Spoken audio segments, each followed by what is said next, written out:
তো অনেক ভাই কেমন আছেন? আলহামদুলিল্লাহ। আপনি কেমন আছেন? এই তো ভালো আছি। তো আপনার ওই এক্সপেরিয়েন্সটা বলেন। আমাদের এখানে আসছিলেন আপনার ডাবলিন নিয়ে না?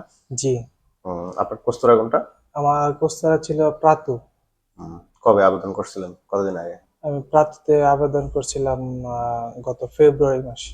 হুম, পরে? তারপর আমি নর্মাল যেই সাদা সৌজন্য যেটা 2 মাসের ওইটা পাইছি আপনার এপ্রিলের 14 তারিখে। হুম হুম। তারপর এইখানে আসলাম। আপনাদের এখানে আসার পরে যে ডাবলিং প্রসেসিং যে ডাবলিং কতদিন ওয়েট করছেন ডাবলিনের জন্য? তো অনেক বছর, হুম প্রায় আমার 1 বছর হয়ে গেছে হুম হুম ডাবলিং এর জন্য। হুম তো এখানে আসার পরে আমি গত 20 তারিখ কথা বলে গেছি। তারপর ওই যে 24 তারিখ এখানে রিকোয়েস্ট করা হয়েছে যে ডাবলিং এর জন্য আর কি কাটা যাবে। 25 তারিখে আমার রেজাল্ট এসে পড়ছে ডাবলিং নেই। হুম। তা অনেকদিন সাত ঘোরার পরে মানে আগে খোঁজ পাইলে আমরা একটু ভালো হইতো, এই তো। জি জি। হুম।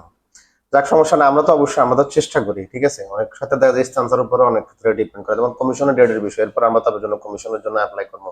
আর ইনশাল্লাহ আপনার সৌজন্যটা প্রান্ত হয়ে গেছে এখন। জি জি, আমার হুম হলুদ সৌজন্য ওই যে পরের দিনই মেসেজ আসছে যে আমার হলুদ যে 6 মাসের সৌজন্য ওইটা আসা পড়ছে। হুম সাথে ডাবলিং নাই আর আমার। হুম, ইনশাল্লাহ। তো আমরা ওই কমিশনের বিষয়ে সামনে ইনশাল্লাহ আমরা অ্যাপ্লাই করবো। কমিশনের ডেট ইনশাআল্লাহ। অনেক ক্ষেত্রে অনেকের আসে না, ওই যে স্থানসের উপর ডিপেন্ড করে। হ্যাঁ, অনেক ক্ষেত্রে দেখা যায় যে যেখানে আপনার যেখান থেকে কমিশনের ডেটটা আপনাকে দিবে, জি ওদের হয়তোবা লোকের সংকট থাকে, লোকবল সংকট বলেন বা আহ, অনেক ক্ষেত্রে দেখা যায় যে ওদের আপনার আগের যে লোকগুলো আছে, হ্যাঁ, জি কমিশন নেবে, তাদেরকে দিতে পারে না, যার কারণে অনেক সময় কমিশনের ডেট ওটার জন্য একটু ওয়েট করতে হয়। যারা এর আগেও আমাদের এখানে কমিশনের ডেটের জন্য দিছে, অনেকে দেখা যায় দ্রুত চলে আসে, অনেকে দেখা যায় একটু ওয়েট করতে হয়, ঠিক আছে।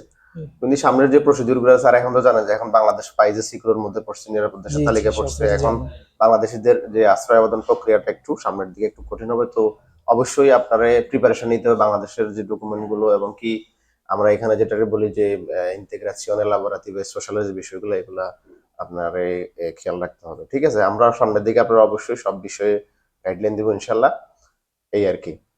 তো যদি কোনো কিছু বলার থাকে বলতে পারেন, যারা আপনার নতুন আসছে ইতালিতে তাদের সম্বন্ধে যদি কোনো কিছু বলা থাকে। যারা নতুন আসছি, যারা কাগজের প্রবলেম সমস্যা, অনেক ডাবলিং নিয়ে সমস্যা হচ্ছে বা কমিশন ডেট পাচ্ছেন না, এই মুক্তার ভাইয়ের কাছে আসলে অবশ্যই আপনারা সবকিছু গাইডলাইন পাবেন, ভালো একটা রেজাল্ট পাবেন ইনশাল্লাহ।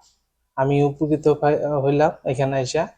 আমার অল্প সময়ের মধ্যে, দ্রুত সময়ের মধ্যে আমি সবকিছু রেজাল্ট পাইছি। আমাদের খোঁজটা পাইছেন কোন জায়গায়? আমাদের মুক্তার কনসালটেন্সির আমি পাইছি এটা মূলত ফেসবুক থেকে। ফেসবুক থেকে পাইছেন? আচ্ছা আচ্ছা আচ্ছা। আবার আমার যে টিকটক আইডি ছিল, তো হুম ওইখানে আবার আপনার অনেক ইয়ে দেখেন, তো ওইখান থেকে খোঁজ নিয়ে আমি আসছি। হুম হুম হুম হুম হুম। ঠিক আছে, ভালো থাকেন ভাই। ওকে ভাই, ধন্যবাদ ভাই। ওকে ভাই, ওকে, ঠিক আছে।